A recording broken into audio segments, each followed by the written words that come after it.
Welcome back for Keeper of the Lost Cities, Lodestar, chapters 63 and 64. Thank you so much for being here. Make sure to subscribe if you haven't already. And today, let me know who your favorite female character is besides Sophie. Chapter 63. This is not how the process works, Mr. Forkle told Morella as he closed the door to Alden's circular office.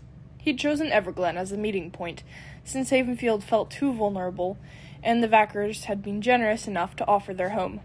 He'd also made Morella wait a day for the meeting, since he'd had a number of appointments forcing him to stay in Magnate Leto mode for the day before. And the delay seemed to have made Morella fidgety.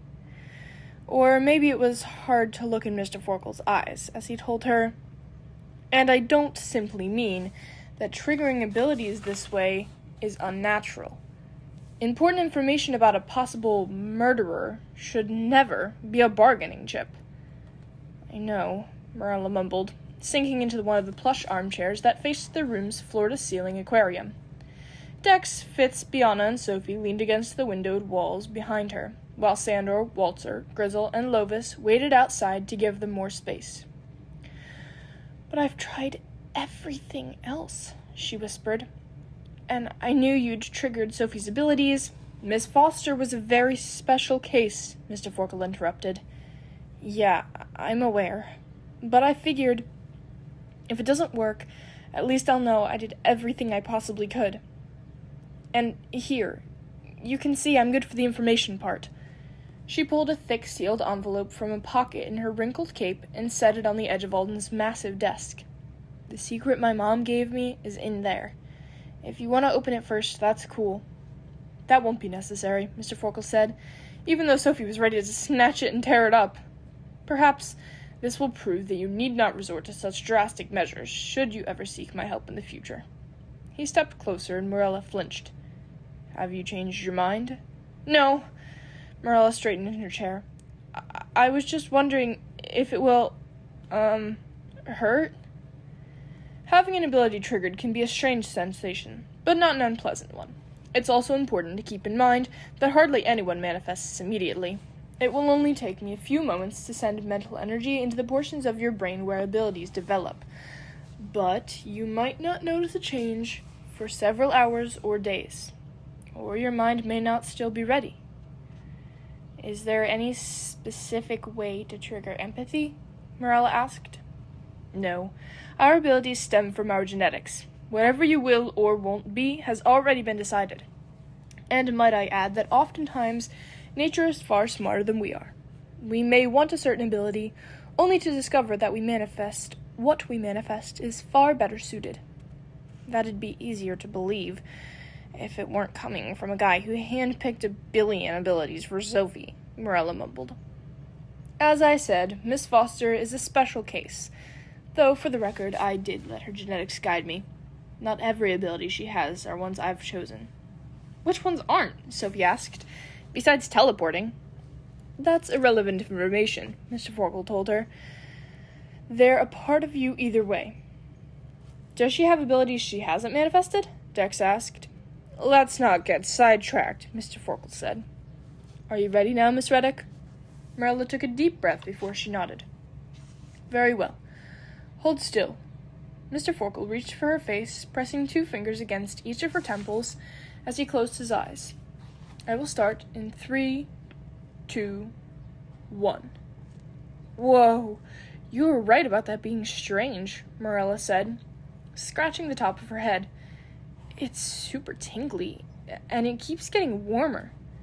"Try to clear your mind," Mr. Forkle told her. "It's best not to focus on the process. I'm trying to trigger your instinct, not your active mind." "Right," Morella said. "Sorry." The seconds ticked by, and Sophie found herself holding her breath, wishing with everything she had for Morella to manifest. Like Stina had said, even if Morella didn't get the ability she wanted, it would help her so much, just knowing the issue was settled.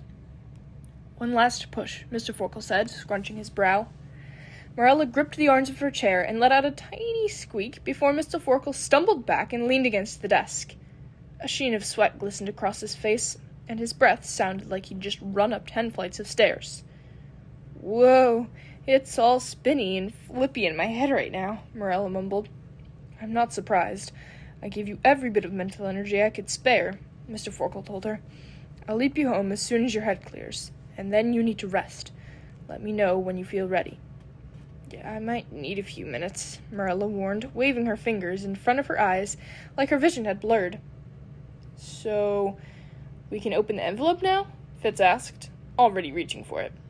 Up to you, Marilla said. Oh, but I should probably explain. She swallowed hard, rubbing her temples as she said, I asked my mom why she'd told Syra she needed to be more careful. And she told me it was because Syra was messing with things she didn't understand. So I asked her what that meant, and she got up and walked away. I figured she was done with the conversation, but, whoa, it's really spinny right now. Hang on. Marilla leaned her head between her knees. Think this is a sign that it's working? We'll know soon enough, Mr. Forkle told her. She nodded carefully. Anyway, my mom came back down and gave me the thing I put in the envelope, but only after I promised her I'd never use it. She told me she found it in Syra's stall. It doesn't look dangerous to me, but maybe I just don't know what it is. The four friends huddled close as Fitz tore open the envelope and poured the single item into his clammy hand. A smooth, oval starstone. And when Fitz held it up to the light, it flashed blue. Chapter 64.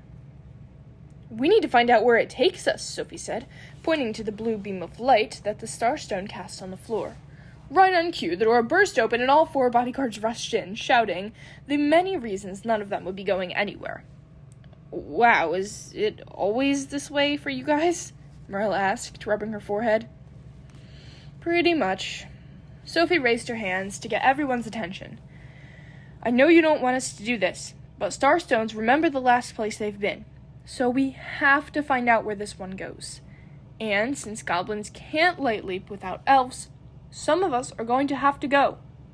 So how about we pick a small group, 2 elves, 2 goblins, and make a quick leap. We can keep our crystals right in our hands, that way we're ready to leap away the second we reform if there's any trouble. And I'm sure Alden and Della will have some crystals we can use to make sure we end up back here and everyone knows we're safe. Of course, Della said, blinking into sight on the far side of the room, making Sophie wonder how long she'd been eavesdropping. The goblins debated a couple more minutes, and eventually admitted that Sophie's argument was solid, which brought them to a much bigger question. How do we decide who goes? Fitz asked. Of course everyone nominated themselves, and the adults did their usual adult thing and tried to claim it would be much better for them to go instead of children. Round and round it went, until Grizzle slipped her fingers into the corners of her mouth and destroyed everyone's eardrums with a high-pitched whistle. If anyone tries to start another shouting match, I will do that again, she warned, and I won't stop until everyone has a migraine. So let's try logic, shall we? We already agreed that 2 goblins will be taking part in the mission, and of the 4 of those, the highest ranking are Sandor and myself. And since neither of us can separate from our charges, and we all know there's no way Sophie's not going to be part of this, that means we're bringing Sophie and Fitz. And they will stand behind us and do exactly what we say. We go, we look, we leave. It'll be 5 minutes, tops. Works for me, Fitz said, grinning at Biana when she pouted. Wow, Marilla said. I've never seen people fight because they all want to do something crazy. Welcome to my world, Sophie told her. Still mad at me for not dragging you into it? Marilla shook her head, starting to think I'm not cut out. You're really going to blindly follow a random beam of light, knowing full well it could leap you into a room full of killers? It's not even the scariest thing we've done, Fitz told her. Mr. Forkle sighed. I should go with you. There can just as easily be a group of 5 instead of 4. If we go with that slippery reasoning, there can just as easily be 6 or 7 or 8, Grizzle argued. But the smaller the group, the faster and more discreet we'll be. Besides, you're looking a little wobbly. She was right. The color still hadn't returned to Mr. Forkle's features. And you're supposed to be leaping Morella home, Sophie reminded him. And maybe, if Caprice is up to it, you could ask her some follow-up questions. My mom is having another kinda okay day, Morella admitted. She might be up to talk for a few minutes. Mr. Forkel looked anything but thrilled with this plan, but seemed to swallow back his protest. Very well. Make sure you leave the Starstone here. He held out his hand, waiting for Sophie to pass it over. You can just as easily step into the path created by someone staying here. And that way we have a way to find you if we need to. They also have their panic switches, Dex reminded everyone. Sandor unsheathed his sword. We won't need those. Grizzle drew her weapons as well, with an especially expressive flourish. Della gathered Fitz and Sophie into a hug, promising that she and Alden would be waiting for them at Everglen's gates. Bianna joined in the embrace, pulling Dex along with her. Wow, Morella mumbled. You guys are huggers. We'll be fine, Sophie said as she pulled away, though her voice was slightly scratchier than she wanted it to be. Fitz reached for her hand, and Sandor and Grizzle completed the circle as Mr. Forkel created the Starstone's dim path. They each took a second to steady their nerves before, together, they let the Starstone's blue glow carry them away. It wasn't the coldest sleep Sophie had ever experienced, but it felt strangely turbulent, like the light was part of a windstorm whipping them around, trying to send them scattering. She rallied her concentration and wrapped it tighter around Sandor and Grizzle, refusing to lose even a single particle, as the world rushed back and they reformed in a bedroom. A very fancy bedroom. Everything was velvet and silk in shades of red and black, with a bed big enough to sleep 10 people. This isn't what I was expecting, Fitz whispered, as Sandor and Grizzle sniffed the air. Think it's Fenton's room? Sophie asked, staring at the twinkling balefire chandelier that cascaded from the ceiling. It wouldn't be Brant's. He can't stand to be around kindling. No idea, Fitz said. I'm just glad it's empty. The bed wasn't made, and a lump under the blankets caught Sophie's attention. She tiptoed over and peeled back the corners and found Mrs. Stinkbottom?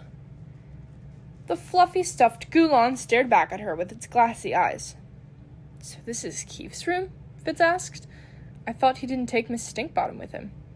He didn't, Sophie mumbled. So maybe... She wandered to the wall of the windows and peeled back one of the curtains. Far below, she could see the stark courtyard with an iron arch over the main pathway. We're not in a never-seen hideout, she whispered. We're in Candleshade. Her brain was still figuring out what to do with the idea of Lord Cassius cuddling with Keith's favorite stuffed animal when Fitz connected all the dots to a much more disturbing implication. This proves Syra made the Starstone in Lady Gisella's hairpin, doesn't it? He asked. It's worse than that, Sophie said, taking a moment to add her dread to the knot of emotions she'd been rebuilding. She glanced around the room, making sure Lord Cassius wasn't around to hear her before she whispered, I think it proves that Lady Gisela killed her. That concludes chapter 64. I'll see you tomorrow for 65 and 66. Bye!